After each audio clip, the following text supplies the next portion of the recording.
दोस्तों, अगर आप लोग भी एनपीसीआई में कंप्लेन करना चाहते हैं, अगर आपका भी पैसा किसी गलत नंबर या फिर गलत अकाउंट या फिर गलत यूपीआई में चला गया है, जिससे आपको यहाँ पर अपना पैसा वापस लेने के लिए एनपीसीआई में कंप्लेन करने की ज़रूरत पड़ती है, तो आज हम आपको बताएंगे कि आप लोग एनपीसीआई में कंप्लेन कैसे कर सकते हैं। ये आपकी जानकारी के लिए है, तो आप इसे ज़रूर सीखिएगा। तो आप लोग देखिए, एनपीसीआई में कंप्लेन करने से पहले मैं आपको बताना चाहता हूँ कि अगर आप लोग भी मान लीजिए फ़ोनपे, गूगल पे, पेटीएम किसी भी एप्लीकेशन से जो है आप लोग पैसा भेजते होंगे। अब जो आपका पैसा है वो किसी भी गलत अकाउंट में कई बार चला जाता है, तो आप क्या पैसे को वापस ला सकते हैं? तो देखिए दोस्त, ऐसा पॉसिबल नहीं होता है कि आप डायरेक्ट पैसे को वापस ला पाएँ। इसके लिए यहाँ पर सरकार ने कुछ ऐसी सुविधाएँ बनाई हैं आप लोगों के लिए, जिससे आप लोग अपना पैसा वापस ला सकते हैं। और वहीं पर मैं आपको बताऊं कि अगर आपको यहाँ पर 3 तरीके मिलते हैं जिससे आप पैसे को वापस ला सकते हैं।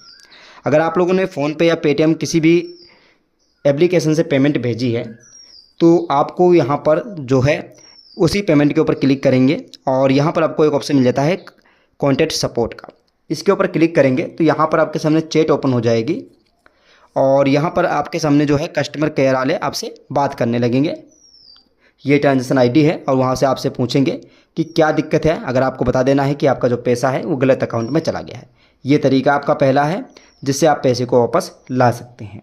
अगर पैसे को 48 घंटे के अंदर आप लोगों ने भेजा है तो आप लोग डायल पैड का इस्तेमाल तो करते ही होंगे। डायल पैड को ओपन करेंगे और ओपन करने के बाद यहाँ पर 1930 पे जो है आप लोग कॉल कर देंगे। जैसे आप 1930 पे कॉल करते हैं तो ये जो कॉल है आपकी वो कस्टमर केयर सपोर्ट में लग जाएगी और ये साइबर क्राइम में लगेगी जाके। तो वहाँ पर आपसे जो है ये कुछ बेसिक डिटेल पूछेंगे, जैसे कि आपका नाम और कितने की पेमेंट गई है, कौन से ज़िले से बात कर रहे हैं, और उसकी ट्रांजैक्शन आईडी जो है ये वाली आईडी आपको बता देनी है। जो ट्रांजैक्शन आईडी दिख रही है, सॉरी ये वाली जिसमें ट्रांजैक्शन आईडी है, ये आईडी पूछेंगे और कितने की पेमेंट गई है वो पूछेंगे और आपकी जो कंप्लेन है दर्ज कर देंगे। लेकिन हम बताएंगे कि आपको एनपीसीआई में कंप्लेन कैसे करेंगे। इसके लिए आप लोग किसी भी ब्राउज़र को ओपन कर लेंगे और यहाँ पर लिखेंगे NPCI, ठीक है, और NPCI लिखेंगे, इसको ओपन करेंगे। अब यहाँ पर हमने इसे खोल लिया है। अब देखेंगे कि यहाँ पर आपके सामने इस तरह का पेज आ जाएगा। यहाँ पर देखिए APS और UPI और यहाँ पर बैंकिंग किसी से भी पैसा गया हो आ जाएगा, ठीक है। रजिस्टर ए कंप्लेन का ऑप्शन ऊपर ही दिख जाएगा। अगर नहीं मिलता है तो मैं आपको दूसरा तरीका भी बताऊँगा, उसे भी आप फॉलो कर पाएंगे। अभी आप फ़िलहाल देख सकते हैं, हमने इसके ऊपर क्लिक किया तो यहाँ पर रजिस्टर या कंप्लेन के ऑप्शन में हमारे सामने डायरेक्ट पेज खुल जाएगा, जहाँ से हम लोग यहाँ पर बेसिक डिटेल डालकर कंप्लेन को दर्ज कर सकते हैं। जैसे कि मैं आपको बता देता हूँ, यहाँ से आपसे प्रोडक्ट या पर टाइप पूछेगा। अगर आपने IMPS के द्वारा पैसा भेजा है, रुपये के द्वारा भेजा है, किसी के द्वारा भेजा, हमने APS के द्वारा भेजा है तो APS सेलेक्ट कर लेंगे, या फिर हमने IPS भेजा है तो यहाँ पर आप लोग अपने हिसाब से सेलेक्ट कर लीजिएगा, ठीक है, जिस भी हिसाब से आपने भेजा हो, ठीक है। तो यहाँ पर आपने जिस भी हिसाब से भेजा वो सेलेक्ट कर लीजिएगा। यहाँ पर आप लोग फ़ंड ट्रांसफ़र किए हैं, बैंक का नाम आपको डालना है, उसके बाद डेट डालनी है, किस डेट को आपका ये फ्रॉड हुआ है आपके साथ में, और उसके बाद यहाँ पर आपको जो है ट्रांजेक्शन नंबर डालना है, 12 डिजिट का होता है, अकाउंट नंबर डालना है और यहाँ पर ट्रांजेक्शन अमाउंट डालना है। उसके बाद इस कैप्चा कोड को यहाँ पर भर देना है और भरने के बाद प्रोसीड कर देना है। आपका ये पहला तरीका हो गया।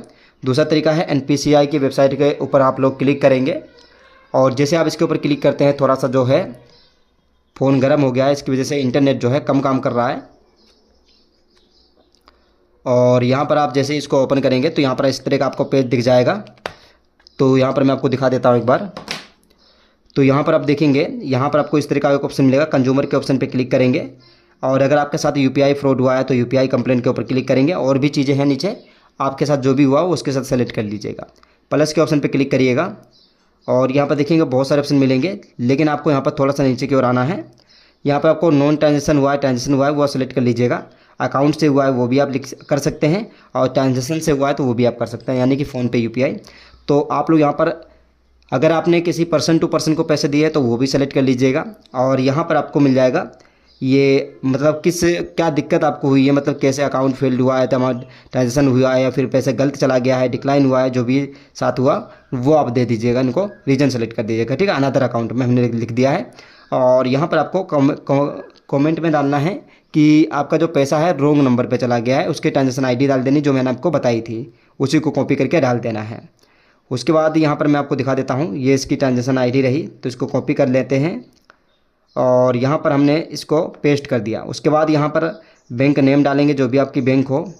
उसके बाद यहाँ पर कितना रुपये था वो रुपये आप डाल देंगे। 3000 था, पैसा कितना था 000 था। यहाँ पर ट्रांजेक्शन डेट डाल देंगे। उसके बाद ईमेल आईडी डाल देंगे, सबमिट कर देंगे। और यहाँ पर आपसे उसकी फ़ोटो भी मांगी जा सकती है, तो फ़ोटो भी आपको देनी पड़ सकती है। इतना काम करेंगे, आपकी जो कंप्लेन है दर्ज हो जाएगी और कुछ ही दिनों के अंदर जो है आपको यहाँ पर मेल रिसीव हो जाएगी, जिसके अंदर आपको इसकी स्टेटमेंट जानकारी मिलती रहेगी। तो चलिए दोस्त, मिलते हैं नई वीडियो में। राधे राधे।